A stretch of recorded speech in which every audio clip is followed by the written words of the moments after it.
안녕하세요. 오늘 7월 22일 금요일입니다. 금요 기도를 통해서 또 귀한 은혜의 시간 나누도록 하겠습니다. 오늘 함께 살펴볼 말씀은 마가복음 16장 1절부터 13절까지 말씀입니다. 제가 봉독하겠습니다.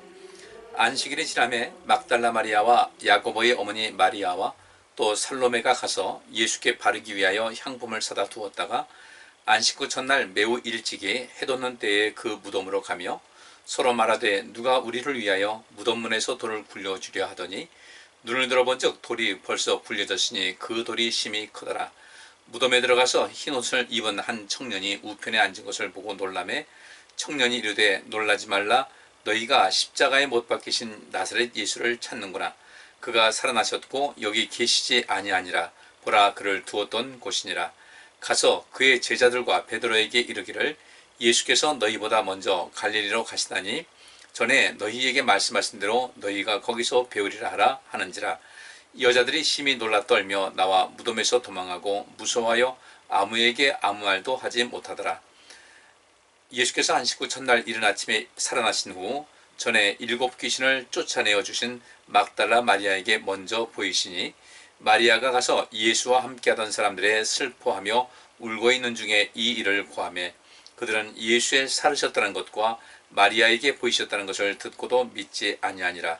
그 후에 저희 중 2사람이 걸어서 시골로 갈 때에 예수께서 다른 모양으로 저희에게 나타나시니 2사람이 가서 남은 제자들에게 고하였으되 역시 믿지 아니하니라. 아멘.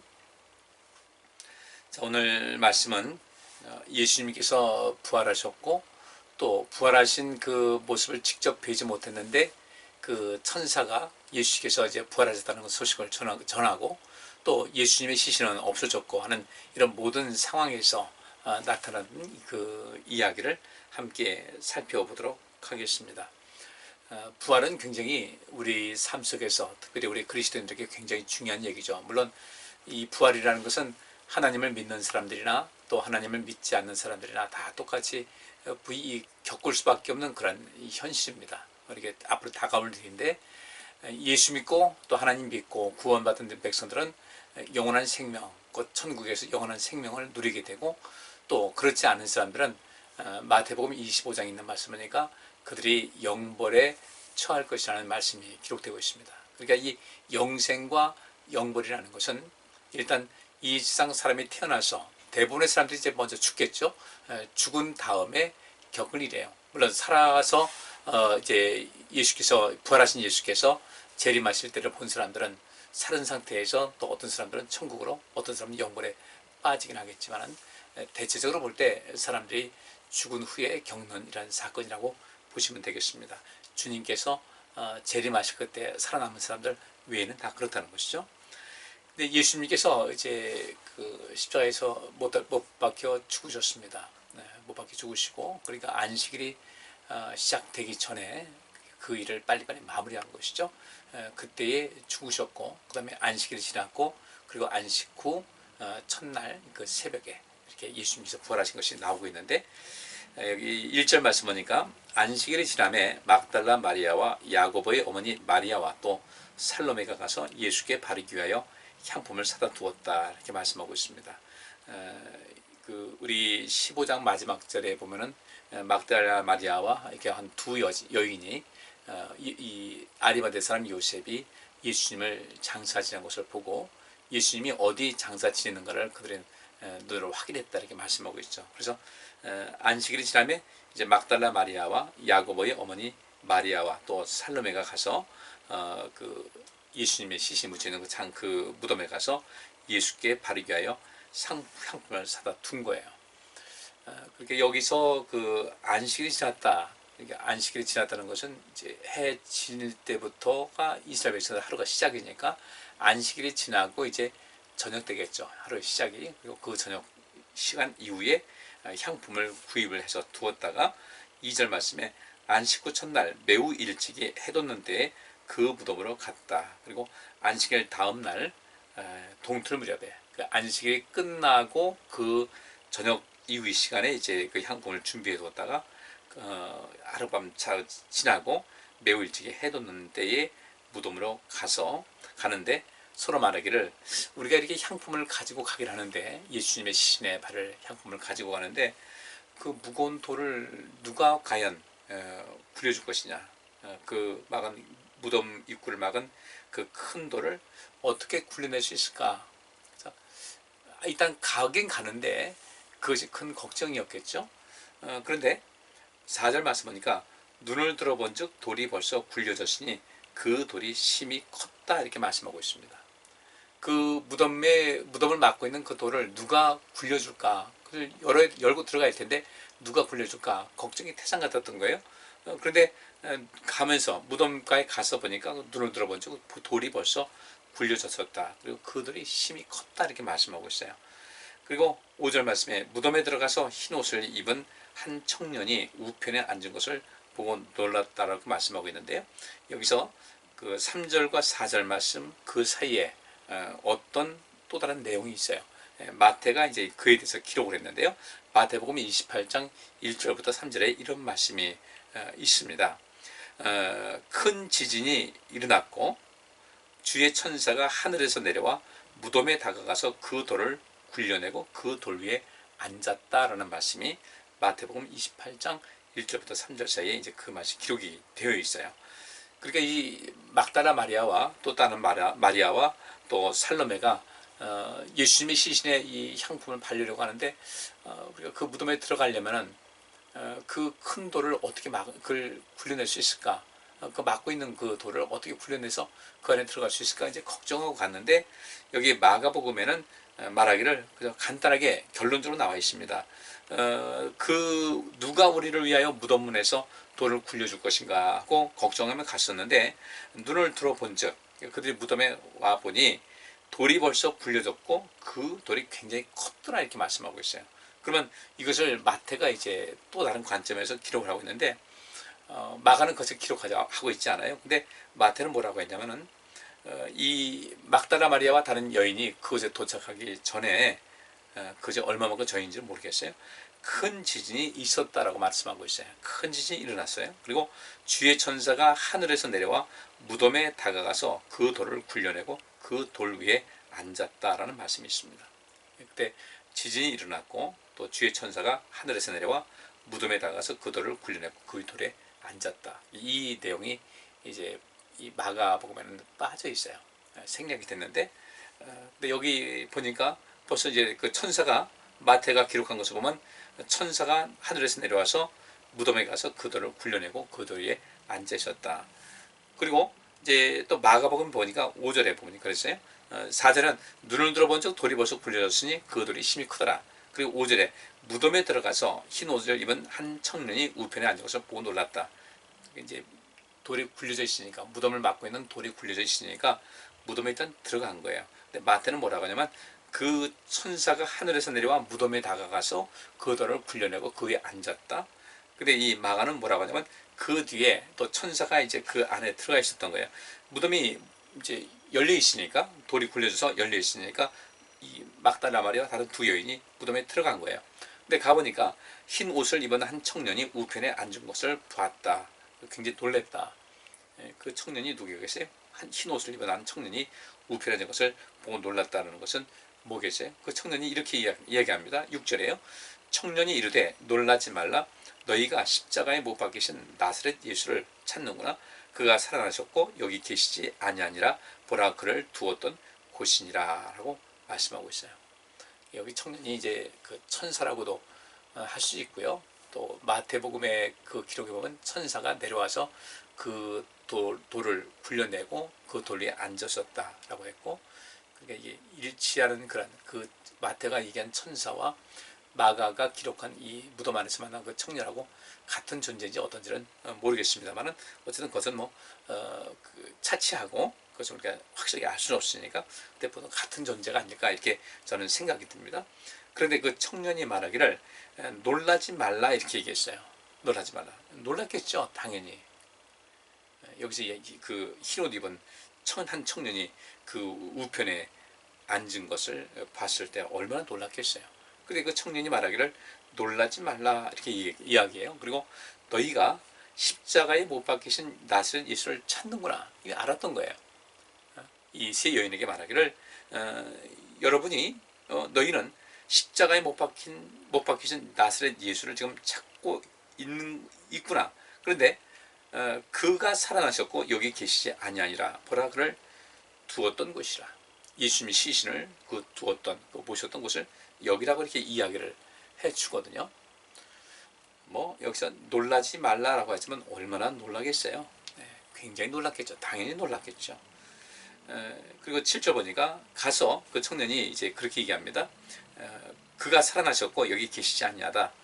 보라 그를 두었던 곳이라. 그 자리가 비어 있는 거예요. 천사가 이렇게 얘기합니다. 여기 말하면 청년이죠.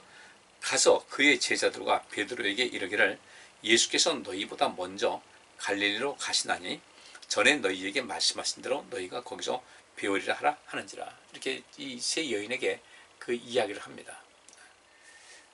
그의 제자들과 또 베드로에게 말하기를 예수께서 너희보다 먼저 갈릴리로 갈 것이다. 전에 너희에게 그분께서 말씀하신 대로 너희가 거기서 배우리라 하라. 이렇게 이야기를 했는데 역시 마찬가지로 이 말씀은 마태복음 26장에 그 말씀이 기록이 되어 있어요. 마태복음 26장 31절과 32절 보면 이런 말씀이 있어요. 그때에 예수께서 제자들에게 말씀하셨다. 오늘 밤에 너희가 모두 나를 버릴 것이다. 성경에 이르기를 내가 목자를 칠 것이니 양떼가 흩어질 것이다 하였다. 그러나 내가 살아난 뒤에 너희보다 먼저 갈릴리로 갈 것이다. 이렇게 예수님께서 말씀하셨어요. 물론 마가도 이런 말씀이 기록되어 있죠. 내가 목자를 칠 것이니 양떼가 흩어질 것이다 이런 말씀하셨고 그때 이제 베드로가 나는 절대로 주님을 배반하지 않을 겁니다. 주님 떠나지 않을 것입니다. 그때 다른 제자들도 역시 그렇게 했고 그런데 결국 그들은 다 흩어지고 말았잖아요. 이때 예수님께서 성경을 이제 인용해서 말씀하시기를 내가 목자를 칠 것이니 양떼가 흩어질 것이다 라고 말씀하셨어요. 그리고 또 그 다음에 계속해서 이야기하시기를 그러나 내가 살아난 뒤에 너희보다 먼저 갈릴리로 갈 것이다 라고 이 말씀하셨습니다. 그러니까 예수님께서는 부활하신 다음에 어딜 가신 거예요? 주로 예수님께서 공생의 사역을 주로 하셨던 또 예수님께서 이 땅에 오셔서 주로 지내셨던 그 지역 갈릴리로 가신 거예요. 갈릴리로 가셔서 어떤 일을 하셨는지는 잘 기록이 되어 있지 않습니다. 성경에서 나와 있지 않은데 제한적인 정보만 우리가 주고 있는데 어쨌든 예수님께서 40일 동안 계시는 동안 여러 가지 일을 하셨겠죠. 다 이것을 추측할 수도 없고 또 그것을 알아낼 수도 없고 하지만은 분명히 그 가운데서도 많은 생명사역을 감당했을 것이다. 그리고 또 가장 중요한 것은 역시 예수님의 주된 그 제자들 그들에게 새 힘을 주셔서 그들로 하여금 하나님 나라와 하나님의 의를 구하는 하나님께서 예수님을 보내셨던 그 모든 사역을 그들에게 맡기고자 하는 그런 일이셨을 것입니다. 이런 일이 있었는데 이 여자들이 얼마나 놀랐겠어요. 놀라고 떨고 그랬어요. 여기 8절 맞습니까? 여자들이 심히 놀라고 떨며 나와 무덤에서 도망했다. 이 흰옷 입은 청년이 놀라지 말라고 했는데 놀라지 말라고 한다고 해서 놀라지 않을 일은 아니잖아요. 얼마나 놀랐겠어요. 이런 일을 봤을 때.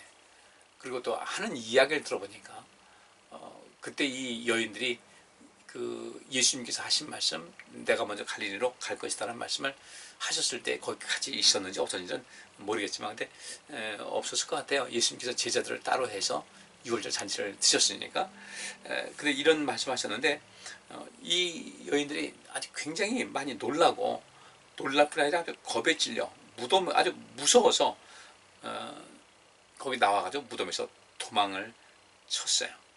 근데 여기 보니까 16절 8절 말씀하니까 여자들이 심히 놀라 떨며 나와 무덤에서 도망차고 무서워했다. 그러니까 심히 놀랐다. 그 다음에 떨었다. 그래서 도망했다. 그리고 그 이유다. 이 두려움, 무서움 속에서 벗어날 수가 없어가지고 아무에게도 말을 하지 못했다. 그러니까 심리적으로 거의 공황 상태에 빠질 정도의 그런 모습이었던 것 같아요. 거기 여러 가지가 있겠죠.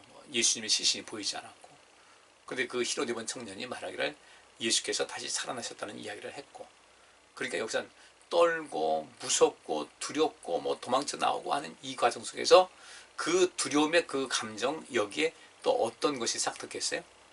여기서 예수께서 이제 부활하셨다는 그 사실을 듣고서 그 말을 듣고서 굉장히 기뻤겠죠. 이 여인들이 그 예수님께서 하신 말씀, 제자들에게 내가 죽었다가 다시 살아날 것이라는 것을 말씀하셨을 때 그걸 못 들을 리는 없겠죠. 어디선든 한 번 이상은 듣지 않았겠어요. 예수님을 늘 가까이서 섬기던 그런 여인들이었으니까. 그럼에도 불구하고 이들의 마음은 도대체 이 현실을 어떻게 수용해야 될지 굉장히 혼란스러울 수밖에 없었다는 것입니다. 그런데 우리 신앙생활하는 가운데 이런 과정은 또 한번 필요할 것 같아요.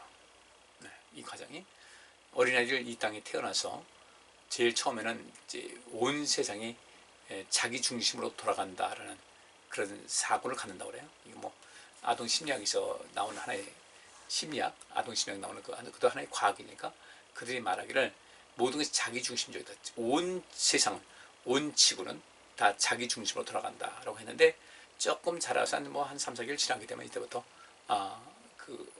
제일 가까운 엄마라는 존재와 자기 자신과의 그 존재가 일체가 아니라 또 구별된 독립된 존재라는 것을 알게 되고, 그래서 그 아이들은 거기서 서서히 이제 분리불안을 느끼기도 하고, 그 분리불안을 느끼고 그 한가운데 또 부모님의 따뜻한 사랑 속에서 이렇게 서로 독립된 그런 개체라고 할지라도, 독립된 인격체라고 할지라도, 그러나 이 속에서 사랑을 많이 받는 가운데 두려울 것이 없다, 겁낼 것이 없다. 그 속에서 따뜻하고 또 온전한 부모님의 양육을 받은 사람들은 그 부모님을 1차적으로 신뢰하면서 세상을 향한 신뢰감도 키워나간다는 것이 그 심리학에서 보통 하는 이야기거든요. 그러니까 우리 이 신앙 발달된 게도 역시 마찬가지예요.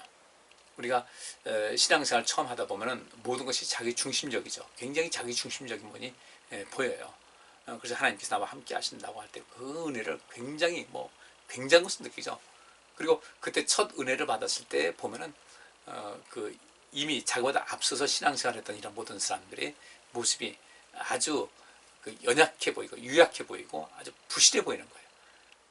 그 어린아이가 태어나서 모든 세상에 자기를 중심으로 해서 돌아간다고 느꼈을 때 얼마나 뿌듯했겠어요. 똑같은 거죠. 그러다가 이제 신앙생활하면서 서서히 이제 거기서 좌절도 느끼기도 하고요. 또 이 신앙생활하면서 때로는 의심도 다가오기 시작하고, 하나님에 대한 의심입니다. 좌절과 의심과 또 불신과 이런 여러 가지 그 과정 거치면서 서서히 그 하나님과의 그 관계를 어떤 모습을 추구해 나갈 것인가 이것을 알게 되고, 또 분리불안도 이제 느끼기도 하고요. 신앙적인 어떤 그 분리불안을 느끼기도 하고, 그 분리불안 속에서 그러나 우리 하나님께서는 결코 나를 떠나지 않는다는 사실을 알게 되죠. 그래서 이 예수님의 제자들도 역시 마찬가지였어요. 예수님께서 늘 함께 하실 때는 그분 덕분에 큰 소리 많이 치고 살았죠.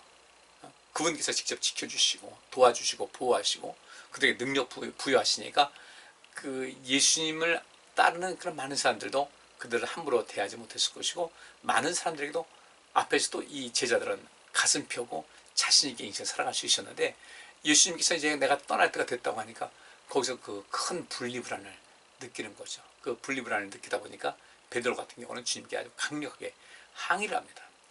우리를 두고 가신다니요. 이게 말이나 되는 일입니까? 이런 식으로 항의를 하는데, 나중에는 주님께서 어떻게 되신다든 우리는 물이든 불이든 절대로 주님 떠나지 않고 배신하지 않을 것입니다라고 했는데, 결국은 그들은 그렇게 됐거든요.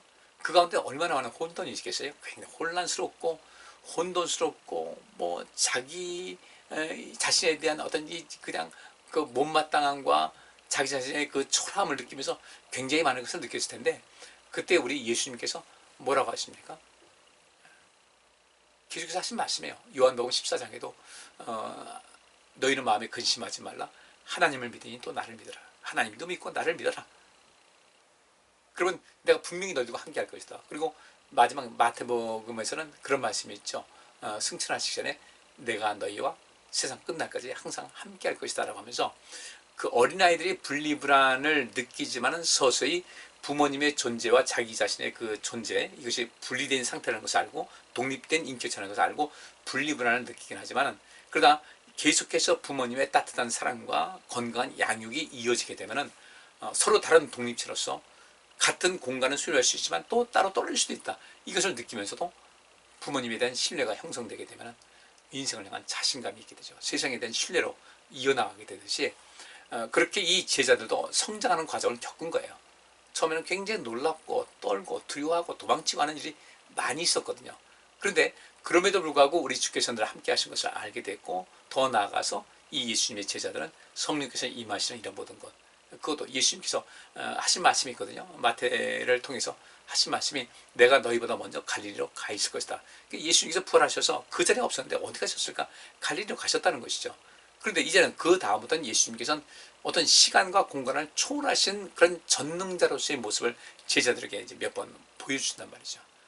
그러면서 그들에게 항상 하신 말씀이 평안할지어다 하시고, 또 때로는 또 다른 사명도 주시고, 이런 모든 것을 했을 때 우리 주님께서 죽으신 다음에 부활하셨는데 어떤 때는 멀리 있고 어디 계신지 모르겠는데 항상 우리가 필요한 때, 이때는 항상 우리가 함께 하신다는 것을 알게 된 거예요.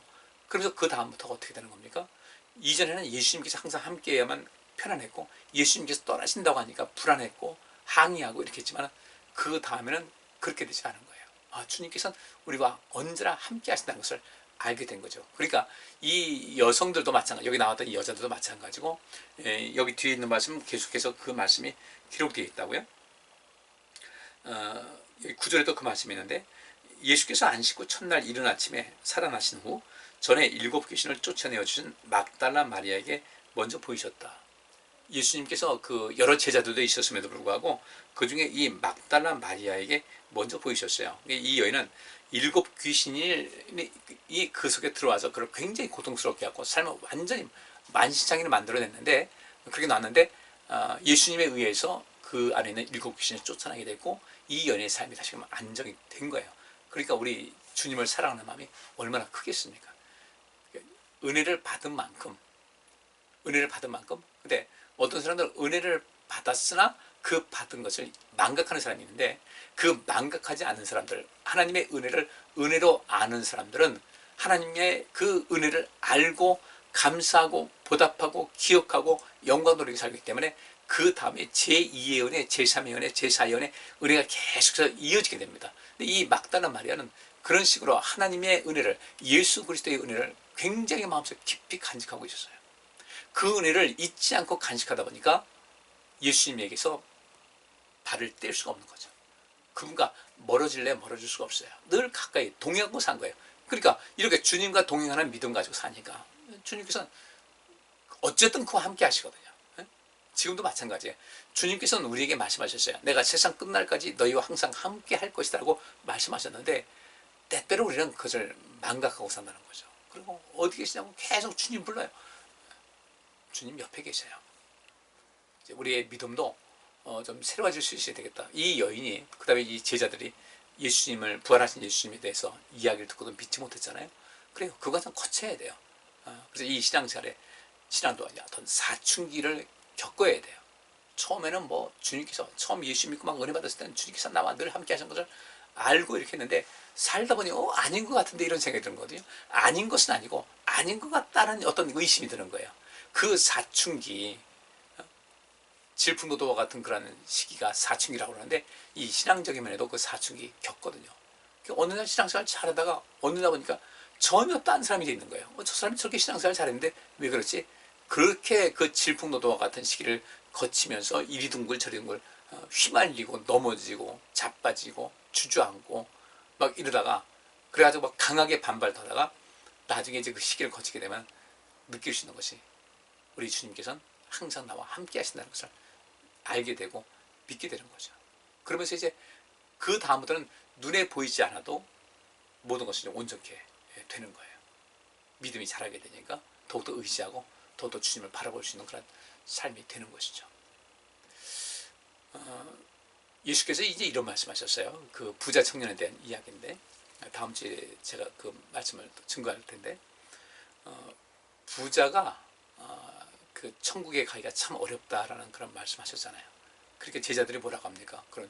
그렇다면 누가, 어떤 부자가 천국에 들어갈 수 있겠습니까? 했더니 예수님께서는 사람으로는 할 수 없을 때 하나님께서는 하실 수 있다라고 했는데, 그 하나님께서는 하실 수 있다는 그런 말씀이 어떤 것이냐면요, with God 그랬어요. with God.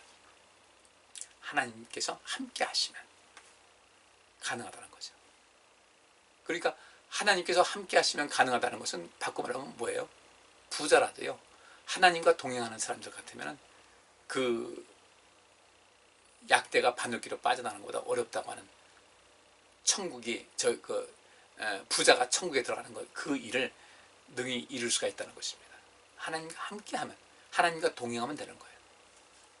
우리가 그런 그 속에서 이제는 우리 믿음의 단계가 점점 자라나서 서서히 언제 어디서나 우리 하나님께서는 나와 함께 하신다는 사실을 이제 서서히 믿을 수 있어야 돼요. 그 믿음이 자라나야 돼요. 그러면 그 이후에는 더 이상 놀라지 않고요, 더 이상 떨지도 않고요, 더 이상 무서워하지도 않고요, 더 이상 도망가지도 않고요, 이런 삶을 살아갈 수가 있게 됩니다. 여러분들은 어떻게 그런 신앙생활 어떻게 거쳐오셨습니까? 우리가 보통 그러잖아요. 하룻강아지 범 무서운지 모른다는 그 말대로 우리 신앙생활도 그렇게 때로는 처음에 강력한 은혜를 받고 주의 은혜를 받다가 나중에 엘리야도 마찬가지거든요. 하나님의 놀라운 역사 속에서 매일매일 살아왔는데 그렇게 하나님께서 다시 모든 걸 회복시켜 주셔서 갈멜산에서 불도 내려주셨고, 또 그렇게 3년 6개월 동안 땅에 비가 오지 않다가 비가 내려주셨고, 그랬음에도 불구하고 그가 깊은 좌절감에 빠지지 않습니까? 주님께서는 다시 그를 회복시켜 주시고, 그런 단계를 우리가 거쳐야 되는데 우리 성도님들은 그 단계가 이미 거쳤으면 참 좋겠어요. 그리고 이제 예를 들어서 사춘기를 잘 겪게 되면요, 그 사춘기 겪는 동안 그 사람은 누구나 다 거치는 거잖아요. 잘 거치게 되면은 자기 자신에 대한 정체성을 확실하게 알게 돼요. 나는 어떤 존재이고 나는 어떻게 살아야 될 것인가를 알게 됩니다. 하나님, 그 부모님과 뭐 갈등도 일으키다가 나중에 이제 부모님에 대한 어떤 통합적인 사고도 거기서 형성하게 되죠. 부모님을 이해할 줄도 알게 되고, 그죠? 대부분이 그렇게 거치는데 때때로 그 사춘기 속에서 어떤 청년들은 비행소년으로 방향전환을 하게 돼요. 자기 자신의 정체성도 잃어버리고, 그리고 아주 불량한 사람으로 세상을 살아가는 거죠. 우리 신앙생활도 자칫 그럴 수가 있습니다. 우리는 절대로 불량한 신앙인이 되어서는 안 돼요. 어느 단계, 처음에 하나님의 은혜를 받았을 땐 전부 다 사람들이 그 본인이 얼마나 기뻤겠어요. 그 기쁘니까 열정대로 주님 섬겼는데 그 사춘기 지난 다음에, 신앙의 사춘기 지난 다음에 어떤 사람들은 쭉 신앙의 성장을 도모하는데 어떤 사람들 거기서 주저앉고 만다는 거죠. 근데 제 통계, 제가 목회를 하면서 겪어본 거 보니까 신앙의 사춘기를 겪으면서 하강곡선을 그리는 사람들이 의외로 많아요. 굉장히 많습니다. 이걸 우리가 좀 염두에 두셔야 돼요. 그러나 예수님 제자들은, 오늘 본문에 나오는 예수님 제자들은 그걸 잘 헤쳐나갔어요. 아주 은혜로운 거죠. 그리고 이제 예수님께서 그 안식 후 전날 이른 아침에 살아나신 후에 전에 7 귀신을 쫓아내어 주신 막달라 마리아에게 먼저 보이셨고, 그 다음에 이 마리아가 가서, 이 막달라 마리아겠죠, 마리아가 가서 예수와 함께 하던 사람들이 슬퍼하며 울고 있는 중에 이 일을 고했어요. 우리 예수님께서 부활하셨다고 한다, 자기가 경험했던 것을 이야기를 했는데 11절 말씀 보니까 그들은 예수의 살으셨다는 것과 마리아에게 보이셨다는 것을 듣고도 믿지 않았다. 그래서 여기서 우리는 그 믿지 않은 그 사람들에 대해서 참 믿음이 없다라고 말할 것이 아니에요. 저는 영어로 이렇게 말합니다. Why not? 왜 아니겠나? 왜 아니겠나? 뭐 당연히 그렇게 하겠죠. 예수께서 죽으셨던, 예수께서 부활해서 살으셨다는 것과 마리아에게 보이셨다는 것을 듣고도 믿지 않았다는 것은 누군들 안 그러겠어요. 근데 12절 말씀하니까 그 후에 저희 중 2사람이 걸어서 시골로 갈 때 예수께서 다른 모양으로 저에게 나타나시니, 2사람이 갔다는 것은 2사람이 엠마로 가던 2제자 얘기합니다. 누가복음 24장에 있는 그 내용인데, 그 예수님께서 죽으시고 이제 낙심해가지고 그 엠마로 가는 그 시간으로 걸어가는 그때 예수께서 부활하신 다음에 다른 모양으로 저에게 나타나셨거든요. 다른 모양이 뭐겠어요? 부활하신 모습에 나타났는데 그들은 그분이 예수님이라는 사실을 전혀 깨닫지 못했던 거예요. 그렇다고 예수님께서 변장하신 것도 아닌데, 부활하신 모습이에요. 다른 모양이란 부활하신 모습으로.